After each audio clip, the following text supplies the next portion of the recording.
اور اگر برا عمل ہے، گناہ ہے، قیامت کے دن اس کو بھی اپنے سامنے حاضر پائے گا اور یہ تمنا کرے گا، یہ پسند کرے گا، لو ان بینہ و بینہ امدا بعیدا، کہ کاش اس کے درمیان اور اس عمل کے درمیان بہت بڑا فاصلہ ہوتا، بہت زیادہ دوری ہوتی، اس عمل سے اس کا کوئی تعلق ہی نہ ہوتا۔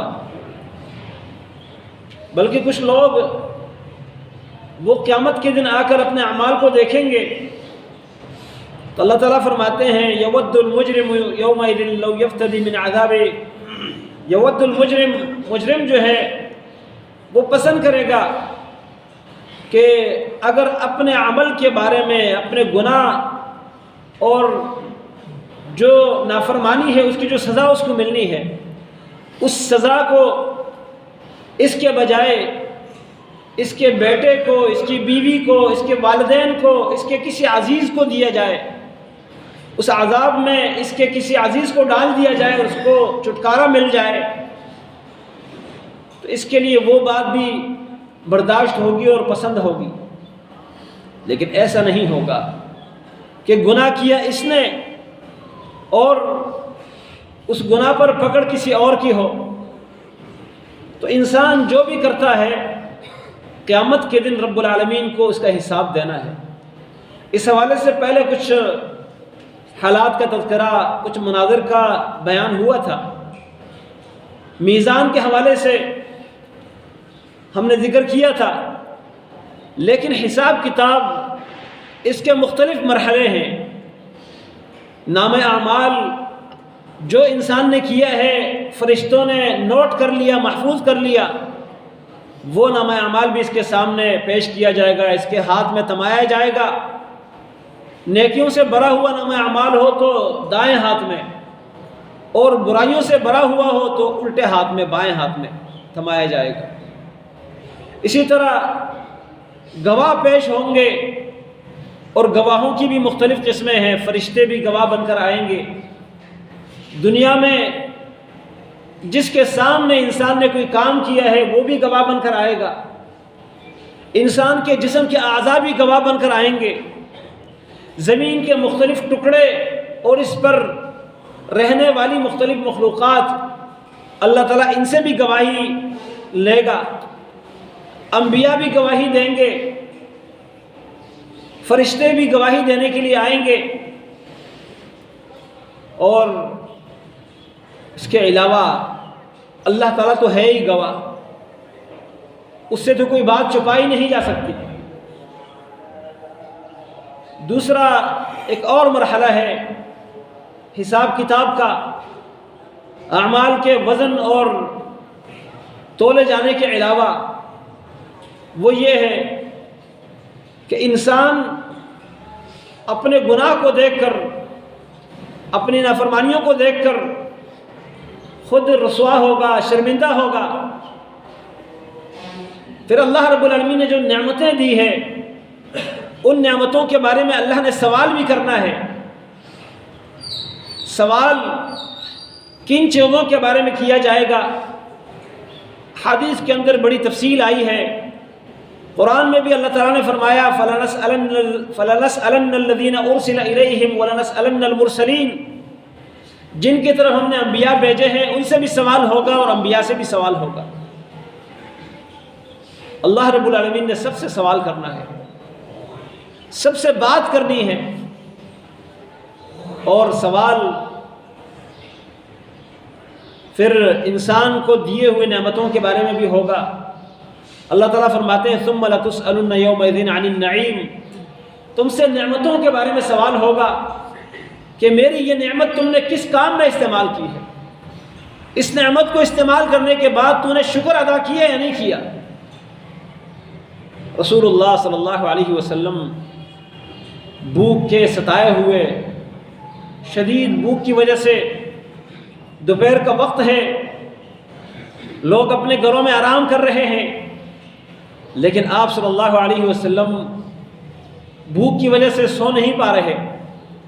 گھر سے نکلے، راستے میں ابو بکر صدیق رضی اللہ عنہ ملے، حیران ہو گئے، پوچھا اللہ کے نبی صلی اللہ علیہ وسلم اس ٹائم آپ گھر سے باہر کیسے نکلے ہیں؟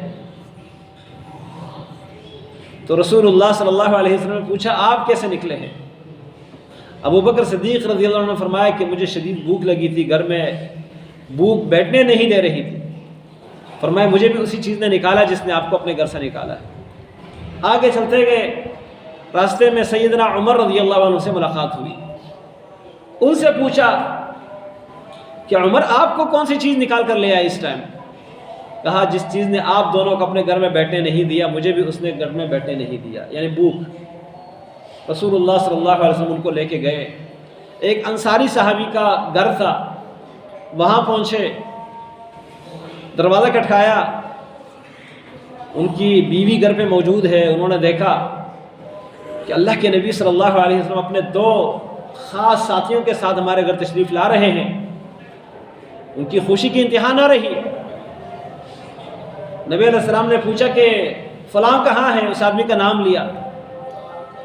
ان کی بیوی کہنے لگی کہ وہ تو میٹھا پانی لینے گئے ہیں، مدینہ میں عام طور پر کھارا پانی ہوتا تھا، میٹھا پانی کہیں کہیں سے کسی کنویں میں ملتا تھا، تو کہنے لگی وہ میٹھا پانی لینے گئے ہیں پینے کے لیے۔ رسول اللہ صلی اللہ علیہ وسلم اور آپ کے دو ساتھی ابو بکر عمر رضی اللہ عنہما اس صحابی کے گھر کے صحن میں ڈالی ہوئی ایک چرپائی پر بیٹھ گئے۔ اس دوران وہ صحابی بھی پانی اٹھا کر لایا، اور جب اس نے اپنے گھر کے صحن میں پیارے نبی صلی اللہ علیہ وسلم کو اپنے دو ساتھیوں کے ساتھ دیکھا، کہنے لگا آج مجھ سے زیادہ کوئی خوش نصیب نہیں ہے جس کے مہمان اللہ کے نبی اپنے دو ساتھیوں کے ساتھ بن کر آئے ہیں۔ آج میرے مہمان سب سے زیادہ معزز مہمان ہے، جن کی ضیافت کا صلہ آج مجھے مل رہا ہے۔ اس آدمی نے انگور اور اسی طرح کھجور اتار کر رسول اللہ صلی اللہ علیہ وسلم اور آپ کے ساتھیوں کے سامنے رکھا، پھر پانی پیش کیا، فرمایا آپ یہ انگور کھاتے رہیں، اس کھجور میں سے آپ لیتے رہیں، اور میں ذرا آ رہا ہوں۔ جا کے چری اٹھائی کسی بکری کو ذبح کرنے کے لیے، میرے سامنے خیال رکھنا کوئی دودھ دینے والی بکری ذبح نہیں کرنا۔ اس نے ایک بکرا یا بکری ذبح کر لی، اس کا گوشت بنا کے لے آیا، نبی علیہ السلام نے اور آپ کے دونوں ساتھیوں نے کھایا۔ اس کے بعد رسول اللہ صلی اللہ علیہ وسلم نے ابو بکر عمر رضی اللہ عنہما سے کہا کہ قیامت کے دن تم سے ان نعمتوں کے بارے میں سوال ہوگا۔ گھر سے نکلے تھے تو خالی پیٹ تھے، بھوک کے ستائے ہوئے تھے، اللہ تعالیٰ نے ٹھنڈا مزیدار پانی دیا، پھل دیا، گوشت کھلایا، یہ بڑی نعمتیں ہیں، ان کے بارے میں سوال ہوگا۔ آج تو ہم کھا کے بھول جاتے ہیں، اس دینے والے رب کو بھول جاتے ہیں جس نے وہ نعمتیں دی ہیں، لیکن ان کے بارے میں ہم سے سوال ہوگا، اور اللہ تعالیٰ کے حساب میں ہے، وہ بھولنے والا رب نہیں ہے۔ ہم تو کھا کے بھول جاتے ہیں، وہ کھلا کے نہیں بھولتا۔ اسی طرح سوال ہوگا انسان سے اس کی جوانی کے بارے میں، اس کی عمر کے بارے میں، اس کے مال کے بارے میں، اور مال کے بارے میں دو سوال ہوں گے، اور اس کے علم کے بارے میں۔ رسول اللہ صلی اللہ علیہ وسلم فرماتے ہیں لن تزول قدم عبد یوم القیامہ حتی یسأل عن 4، 4 چیزوں کا جواب دیے بغیر انسان اپنی جگہ سے ہل نہیں پائے گا، اپنی جگہ سے قدم نہیں ہلا سکے گا۔ وہ 4 سوال کیا ہیں؟ فرمایا عن عمرہ فیما افناہ، اللہ تعالیٰ پوچھے گا میں نے عمر دی تھی، اور عمر اولم نعمرکم ما یتذکر فیہ من تذکر وجاءکم النذیر، ایسی عمر جس میں نصیحت لینے والا نصیحت لے سکتا تھا، اور تمہارے پاس ڈرانے والے بھی آئے تھے، انبیاء آئے تھے، اللہ کی کتابیں آئی تھی، علماء آئے تھے، وعظ نصیحت کرنے والے، اللہ کے عذاب سے ڈرانے والے، بالوں میں سفیدی لگ گئی تھی، اللہ تعالیٰ کی قدرت کی مختلف نشانیاں نظر آئی تھی، یہ بیماریاں، یہ بڑھاپا، یہ ساری نذیر ہے، ڈرانے والی چیزیں ہیں، یہ ساری چیزیں آئی تھی۔ عمر کے بارے میں سوال ہوگا، فیما افناہ، کس کام میں اس عمر کو گزارا، کس کام میں کپایا۔ دوسرا سوال ہوگا وعن شبابہ فیما ابلاہ، جوانی خصوصی طور پر عمر کا ایک خاص ایسا مرحلہ ہے جس میں انسان بہت کچھ کر سکتا ہے۔ کچھ لوگ اپنی جوانی کے غرور میں آ کر اللہ کی بڑی نافرمانیاں کر بیٹھتے ہیں، اس جوانی کے بارے میں خصوصی سوال ہوگا۔ فیما ابلاہ، کس کام میں یہ جوانی پرانی کر دی، کس کام میں جوانی گزاری ہے، جوانی کا خاص سوال ہوگا۔ عمر کا عام سوال اور اس عمر کے جوانی کے مرحلے کا خاص سوال۔ وعن مالہ، مال کے بارے میں سوال ہوگا، لیکن ایک نہیں۔ من این اکتسبہ، کہاں سے کمایا ہے، کہاں سے حاصل کیا ہے۔ مال کی کمائی، مال کے حاصل کرنے کے ذرائع، ان کے بارے میں بھی سوال ہوگا۔ اور صرف ذرائع کمانے کے نہیں، حاصل کرنے کے نہیں، وفیما انفقہ، خرچ کرنے کے راستے، کس کام میں لگایا، کہاں سے کمایا اور کس کام میں لگایا، یہ سوال بھی ہوگا۔ مال کے بارے میں سوال بھی بڑا خطرناک ہے۔ جس کے پاس مال جتنا زیادہ ہوگا اتنا ہی اس کا ٹائم لگے گا حساب کتاب میں۔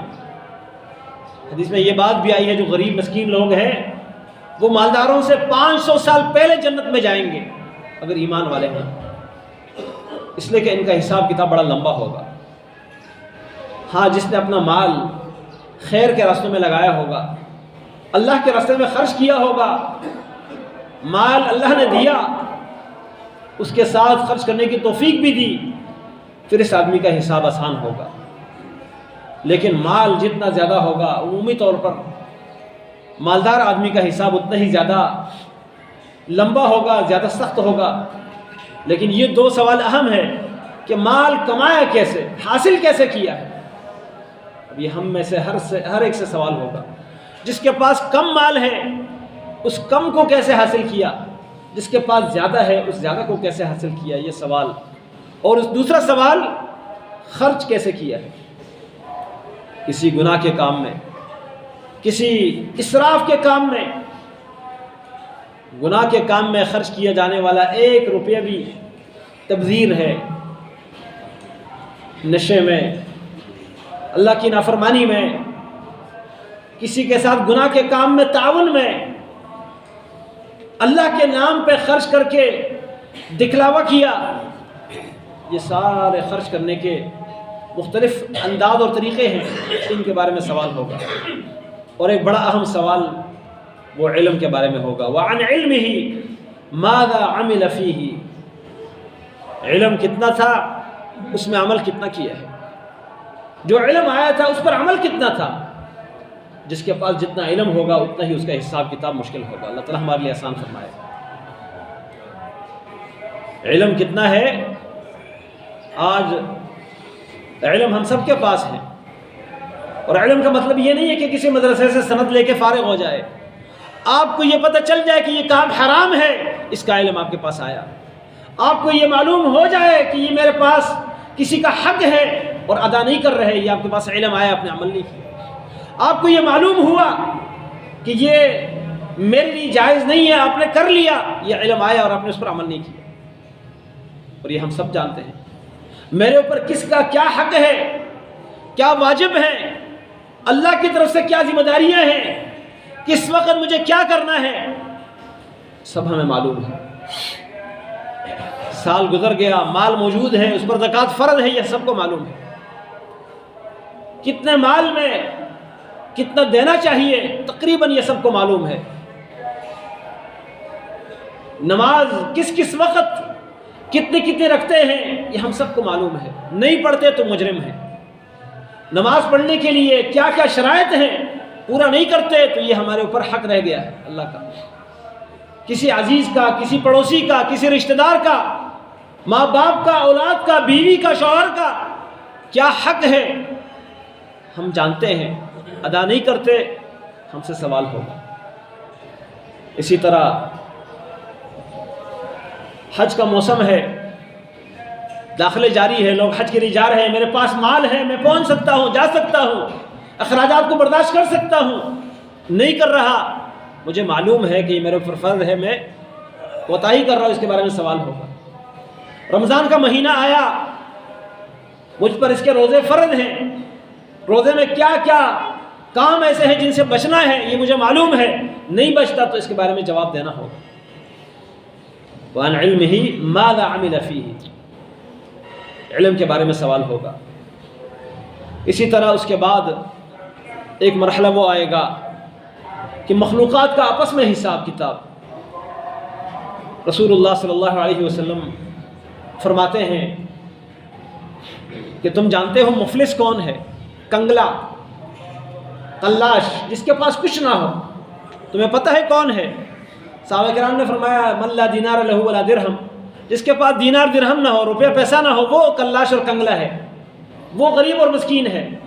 نبی علیہ السلام نے فرمایا نہیں، اصل مفلس، اصل قلاش، کنگلا وہ انسان ہے جو قیامت کے دن آئے گا، نیکیوں کے ڈھیر لے کر آئے گا، نمازیں، روزے، صدقات، بہت ساری نیکیاں، نیکیوں کے ڈھیر، بڑے بڑے پہاڑ لے کر آئے گا، لیکن یہ اعمال تولے جائیں گے، اس کو جنت جانے کا ابھی پروانہ ملنے والا ہی ہوگا کہ ایک آدمی آئے گا، کہے گا اے اللہ اس نے مجھے گالی دی تھی۔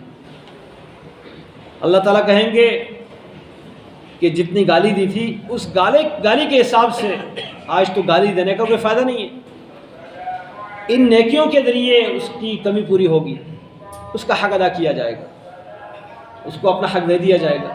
دوسرا آئے گا، کہے گا اللہ اس نے مجھے مارا تھا، اللہ تعالیٰ کہیں گے اس کو اس کا بدلہ دو، نیکیوں سے بدلہ دلایا جائے گا۔ تیسرا آئے گا، کہے گا اللہ اس نے میری بےعزتی کی ہے دنیا میں، اللہ تعالیٰ اس کی بےعزتی کا بدلہ اس کو اس کی نیکیوں میں سے دے دیں گے۔ اسی طرح مختلف حقوق والے آئیں گے، ان کو اپنے اپنے حقوق کا بدلہ ملے گا اس کی نیکیوں میں سے۔ پھر بھی ایک لائن لگی رہے گی، کہیں گے اللہ ہمارے حقوق تو نہیں ملے، اس کی نیکیاں ختم ہو گئی، بہت بڑے ڈھیر تھے نیکیوں کے، وہ ختم ہو گئے۔ اب کیا ہوگا؟ رسول اللہ صلی اللہ علیہ وسلم فرماتے ہیں پھر بھی جن کا حق باقی ہوگا ان کے گناہ لے کر اس پر ڈال دیے جائیں گے، یہ اپنے نیکیوں سے ہاتھ دھو بیٹھے گا اور دوسروں کے گناہ اپنے کندھوں پر لاد کر جہنم کی طرف جائے گا۔ آج نیکی تو ہم کرتے ہیں، لیکن ایسا نہ ہو کہ اپنے نیکی کسی اور کے کھاتے میں ڈالیں۔ کچھ لوگ ہوتے ہیں بڑے بخیل ہوتے ہیں نیکیوں پر، نیکی کرتے ہیں کسی کی غیبت نہیں کرتے، نیکی کرتے ہیں کسی کا حق نہیں کھاتے، نیکی کرتے ہیں کسی پر ظلم نہیں کرتے، اور کچھ لوگ اتنے سخی ہوتے ہیں کہ نیکیاں کر کر کے بانٹتے ہیں کہ جی ہم نے نیکیاں تو کر لی، لیکن وہ ساری نیکیاں کسی اور کے کھاتے میں جائے گی، اس کو کچھ نہیں ملے گا۔ یہ بڑا بد نصیب انسان، اللہ تعالیٰ ہمیں ایسے حالت سے بچائے۔ نیکیاں کر کے دوسروں کو دے دیتے ہیں۔ اسی طرح حساب کتاب کا ایک مرحلہ وہ یہ ہے، رسول اللہ صلی اللہ علیہ وسلم فرماتے ہیں کہ من كانت له عند اخيه مظلمة فليتحلل منه اليوم قبل ان لا يكون دینار ولا درہم، جس کا کسی پر کوئی حق باقی ہو آج اس سے اپنے آپ کو چھڑا لے، یا تو حق ادا کر دے یا معافی مانگ لے، وہ اگر معاف کر دے تو ٹھیک ہے، آج جان چھڑا لو، ورنہ قیامت کے دن دینار درہم نہیں ہوں گے، پھر نیکیوں میں سے وہ بدلہ پورا ہوگا۔ نیکیاں ختم ہو گئی، اس کے گناہ اس حق والے کے اوپر، جس پر حق تھا، اس کے اوپر ڈال دیے جائیں گے۔ اور پھر نبی علیہ السلام نے فرمایا کہ اللہ تعالیٰ جانوروں کو بھی کھڑا کر دے گا، وَإِذَا الْوُحُوشُ حُشِرَتْ، جانوروں سے بھی بدلے دلائے جائیں گے ایک دوسرے کو۔ جس سینگ والی بکری نے بغیر سینگ کی بکری کو مارا تھا، اس کو وہاں سینگ دیا جائے گا اور وہ بدلہ لے گا۔ اور انسان نے بھی کسی جانور پر ظلم کیا ہے، اس جانور کا بھی بدلہ دلایا جائے گا۔ آج کتنے حقوق ہیں جو ہمارے ذمہ باقی ہیں۔ اللہ رب العالمین جانوروں کے بدلے دلوا کے ان کو ختم کر دے گا، مٹی کر دے گا۔ اس وقت کافر کہے گا یا لیتنی کنت ترابا، کاش میں بھی ایسی مٹی بن جاتا، میں بھی ختم ہو جاتا، میرا بھی کوئی نام نشان نہ رہتا۔ اس کے بعد پھر اللہ رب العالمین جنت اور جہنم کا فیصلہ کریں گے، لیکن جنت اور جہنم میں جانے کے لیے بھی ایک بڑا لمبا مرحلہ ہے۔ ایک تو یہ ہے کہ سب سے پہلے جہنم کو 3 لوگوں کے ذریعے بھڑکایا جائے گا۔ 3 لوگ ہوں گے، جو بظاہر نیکی کر کے آئے ہوں گے، ایک وہ انسان جو شہید ہوا ہوگا جہاد کے میدان میں، معرکہ میں، اس کو لایا جائے گا، اللہ تعالیٰ پوچھیں گے میرے بندے میں نے تجھے اچھی باڈی دی تھی، جوانی دی تھی، توانائی اور طاقت دی تھی، تو نے کیا کیا؟ وہ کہے گا اللہ میں اور کیا کرتا، میں اپنی جان لے کے تیرے راستے میں نکلا تھا اور تیرے دین کے دشمنوں سے لڑتا رہا یہاں تک کہ میدان معرکہ میں شہید ہو گیا تیرے نام پر، میں اور کیا کرتا؟ اللہ تعالیٰ کہیں گے تو جھوٹ بولتا ہے، تو میرے لیے نہیں لڑتا، تو نے جو لڑائی کی ہے جہاد کے میدان میں گئے تھے، اس لیے گئے تھے کہ تجھے نام مل جائے، تو نام کمانے کے لیے گئے تھے تاکہ تجھے شہید کہا جائے، اس شہادت کے نام کمانے کے لیے تم گئے تھے، آج میرے پاس تیرا کوئی بدلہ نہیں۔ اس کو جہنم کے اندر ڈال دیا جائے گا اور جہنم کو اس کے ذریعے بھڑکایا جائے گا۔ بہت اونچا مقام ہے شہید کا، لیکن نیت خالص نہ ہو تو پھر انجام یہ ہوگا۔ اللہ تعالیٰ ہمیں عافیت میں رکھے۔ دوسرے نمبر پر ایک سخی انسان کو جو اپنا مال، حلال مال بہت سارا کما کے خرچ کرنے میں کوئی دیر نہیں کرتا تھا، اس کو بلائے گا، اللہ تعالیٰ پوچھے گا میرے بندے میں نے تجھے مال دیا تھا، تو نے کیا کیا؟ وہ کہے گا اللہ مال دیا تو تیرے راستہ میں خرچ کیا ہے، میں نے خیر کا کوئی راستہ نہیں چھوڑا جس نے مال خرچ نہ کیا ہو۔ اللہ تعالیٰ کہیں گے تو جھوٹ بولتا ہے، تو نے مال میرے لیے نہیں خرچ کیا، تو نے اس لیے کیا کہ تجھے سخی کہا جائے، تیری تعریف اور شہرت ہو، تو نے نام کمانے کے لیے مال خرچ کیا تھا، اس کو بھی جہنم کے اندر دھکیل دیا جائے گا اور جہنم کو اس کے ذریعے بھڑکایا جائے گا۔ آج ہم خرچ تو کرتے ہیں لیکن اپنی نیت کو بھی چیک کرنا چاہیے، اور خرچ کرنے والے لوگ بھی بہت کم ہیں، جو کرتے ہیں ان کو اپنی نیت کا جائزہ پہلے لینا چاہیے۔ اسی طرح ایک اور شخص جو قرآن پڑھا ہوا، قرآن کا عالم ہوگا، عالم کو بلایا جائے گا، کہے گا میں نے تجھے جوانی دی تھی، صحت تندرستی دی تھی، تو نے کیا کیا ہے؟ وہ کہے گا یا اللہ میں نے تیرا دین سیکھا تھا، علم حاصل کیا تھا، تیری کتاب پڑھی تھی اور لوگوں تک وہ علم پہنچایا تھا۔ اللہ تعالیٰ کہیں گے تو جھوٹ بولتا ہے، یہ کام تو نے میرے لیے نہیں کیا، تو نے اس لیے کیا کہ تجھے عالم کہا جائے، قاری کہا جائے، تو نے نام کمانے کے لیے کیا تھا، آج میرے پاس تیرے لیے کوئی بدلہ نہیں، اس کو بھی جہنم کے اندر دھکیل دیا جائے گا۔ یہ بہت خوفناک حدیث ہے ہم سب کے لیے۔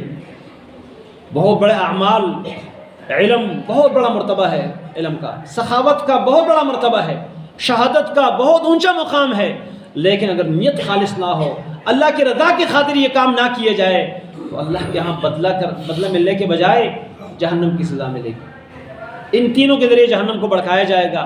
اس کے بعد جہنم کے اوپر ایک پل جو ہے وہ لگایا جائے گا، جو جہنمی ہیں، کافر ہیں، ان کو تو جہنم کے اندر بھیج دیا جائے گا، اور وہ بھی ایک تفصیلی حالات ہیں، لیکن اختصار کے ساتھ میں بات کرتا ہوں کہ جو کافر ہیں ان کو جہنم کے اندر بھوکے پیاسے، وَنَحْشُرُ الْمُجْرِمِينَ إِلَى جَهَنَّمَ وِرْدًا، پیاسے جہنم کی طرف اسی طرح ان کو لے جایا جائے گا۔ يَوْمَ يُدَعُّونَ إِلَى نَارِ جَهَنَّمَ دَعًّا، جہنم کی آگ کی طرف دھکیل کے لے جایا جائے گا۔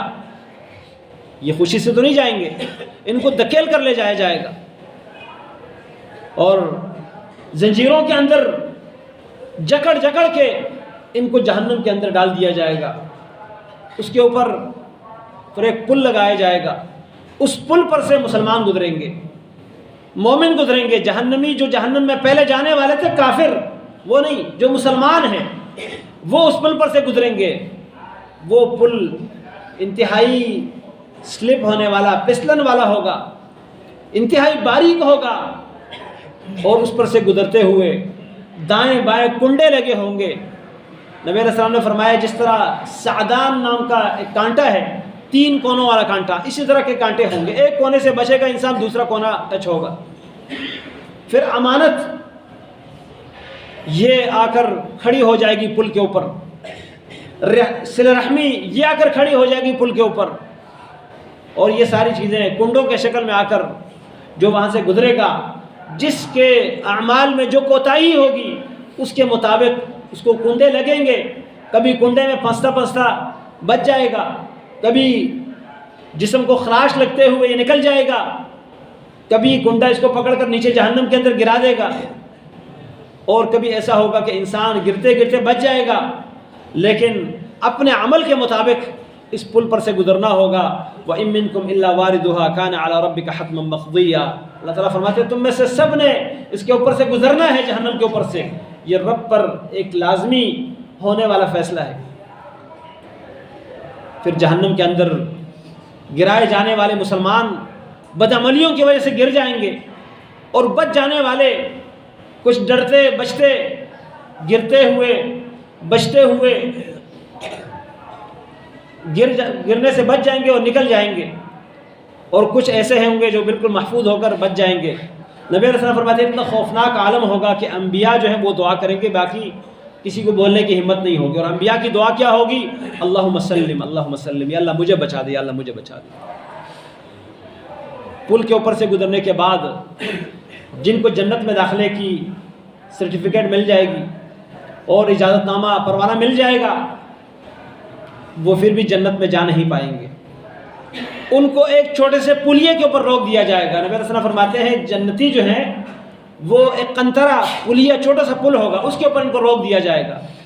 ان کو کہا جائے گا جنت ابھی نہیں جا سکتے تم، اس لیے کہ جنت پاکیزہ لوگوں کی جگہ ہے، اور جس کے دل میں ذرا برابر میل ہو کسی کے لیے، اس کو بھی جنت میں آنے کی اجازت نہیں ہے۔ وہاں پر پھر کیا ہوگا؟ پھر بدلے دلوائے جائیں گے۔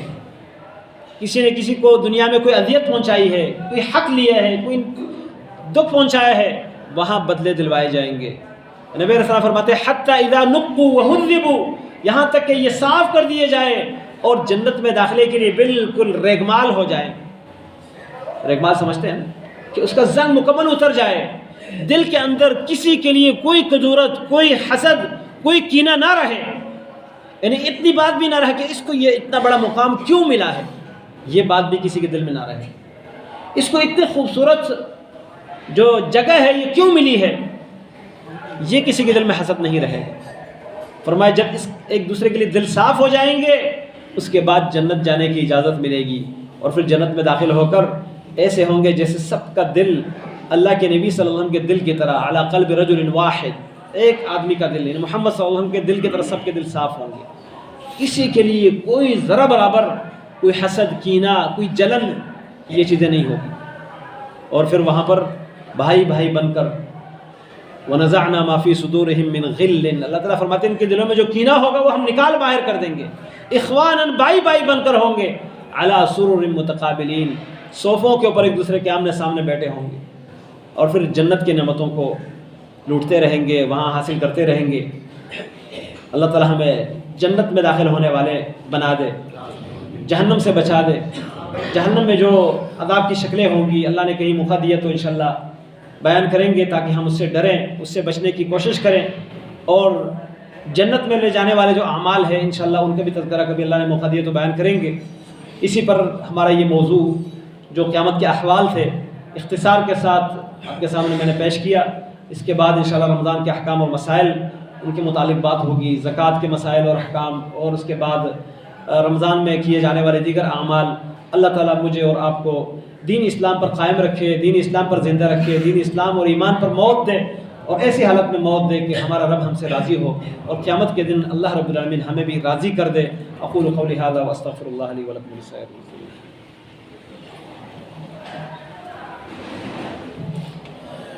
ان الحمد لله نحمده ونستعينه ونستغفره ونعوذ بالله من شرور انفسنا ومن سيئات اعمالنا، من يهده الله فلا مضل له ومن يضلل فلا هادي له، واشهد ان لا اله الا الله وحده لا شريك له، واشهد ان محمدا عبده ورسوله۔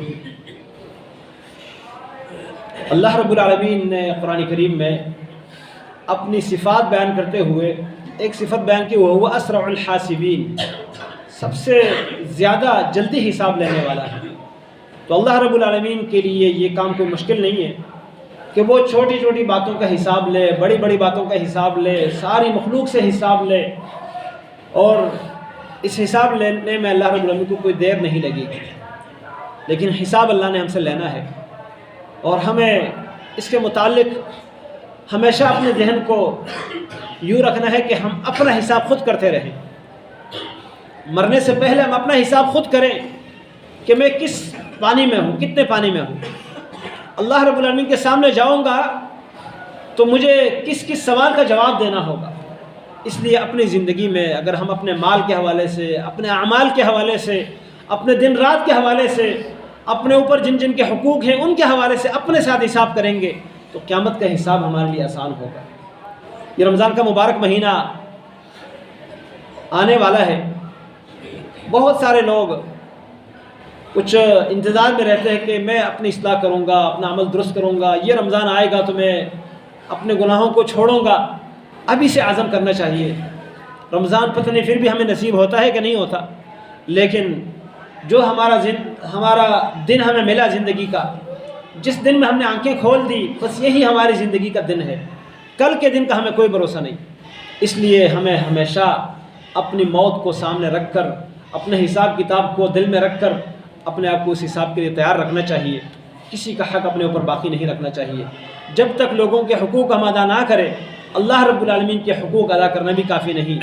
اللہ تعالیٰ نے بندوں کے حقوق کا بھی حساب لینا ہے اور اپنے حقوق کا بھی حساب لینا ہے، اور اپنے کندھوں کو اللہ کے حقوق سے، بندوں کو حقوق سے ہلکے کرنے چاہیے.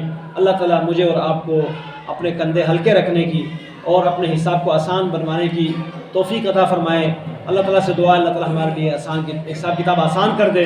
ہمارے جو عزیز اور اقارب اس دنیا سے ایمان کے حالت میں جا چکے ہیں، جو بھی مسلمان اس دنیا سے رخصت ہو چکے ہیں، اللہ رب العالمین سب کے لیے قبر کی جو سختیاں ہیں وہ آسان بنائے، آخرت کا حساب بھی آسان بنائے.